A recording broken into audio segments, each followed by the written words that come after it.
Right, afternoon everyone. Back with a little thing so this broke this morning, first thing this morning. I caught this on Talk Sport. Now getting back onto Simon Jordan. Now with Simon Jordan, now he's put himself in this position of the man that tackles the subjects and asks the questions that other boxing journalists fail to ask. So knowing where he's come from in terms of his attitude and where he is now and where he's positioned himself as this almost kind of this righteous voice in the sport, in journalism in the sport. But I believe he now has to be as he has to carry as much virtue as possible now, because he's really put himself in a position to be completely shot down at the first opportunity. But he revealed that Conor Benn contacted him through Sam Jones to meet up and have a chat. Now, he said, I can't remember what hotel, they met in a hotel and they had an hour-long conversation. And I just thought some of the things in the conversation were quite interesting and make me think that there is something a lot more substantial yet to come out of this case. And certainly gives the impression that Conor Benn and his team are massively confident that kind of all responsibility will almost be lifted from them and kind of almost going to be placed elsewhere. So I'm going to read you a few quotes. So bear with me, because I wrote these down quickly. I've literally just watched this. So I'm going to read you a few quotes that sort of stuck out to me and see what you think of this. Jordan started off to say that Conor would be in the media sooner rather than later to talk about these things, and he sort of went on to say that it will very likely be on the platform of Talk Sport. I mean, you'd kind of expect that after this, wouldn't you? He went on to say that Ben was someone that he went from being someone in the hour and a half. He went from being someone who was very angry to very emotional to very placid and very thoughtful. He went on to say that Ben is a very decent young man and a very clever man. He's no fool.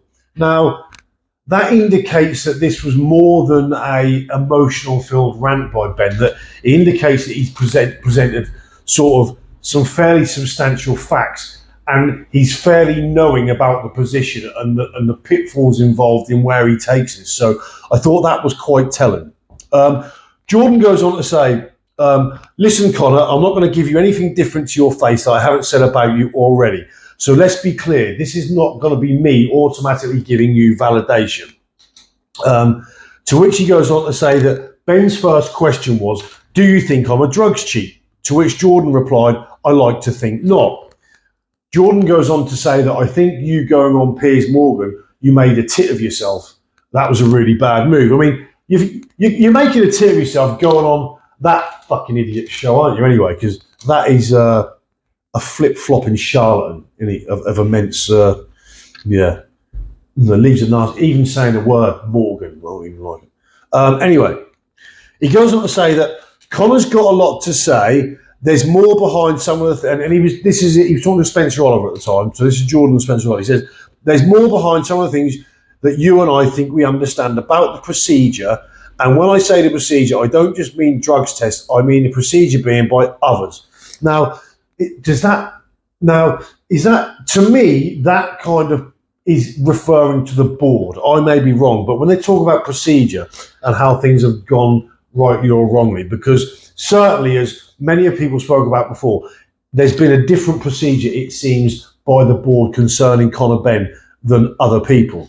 And then he goes on to say, the reason why outcomes of tribunals or the Independent Drug Commission, but I'm going to let Conor say that. I've told him I'm not going to break his trust. There's a lot more than just a simple, straightforward line on this, he means. He went on to say that Conor will come and talk to media. I think he looks now, and he spent a lot of money on lawyers. So again, I mean, lawyers can only try and give you a version of the truth, can't they? A version that will get you a guilty verdict, in essence. So again, reading what you will, to me that says that he's pretty confident in some of these findings. He then goes on to talk about how Conor Benn conducted himself in and around the time after the accusation, where he's showing up at fights. he was really angry and kicking it off at everyone. And in a quite sort of open and honest appraiser, Ben says that I was angry and I didn't know what to do. He didn't know how to respond. So I don't know. I mean, check out Talk Sport. This is on there. I just think without Jordan saying a lot in that interview or when he's recounting this conversation, this meeting, although he's not said a lot, I think he said quite a bit. Does that make sense? You know how sometimes you can say quite a lot without saying a lot at all. And I think he has in that. I think there's going to be almost a bit of a watershed, and I think by the end of this, there's a possibility that some organisation or board or whatever could come out looking worse than what Conor Benn has himself throughout of all of this. So I thought that was relevant anyway. It's relevant to the whole thing. It's a news story at the moment, and I thought the way Jordan was left and the impression left with Jordan after this sit down was quite telling and quite revealing. Anyway, go and check out the interview yourselves. Let us know what you think in the comments. Yeah, that was it. As always, like and subscribe. See you all soon.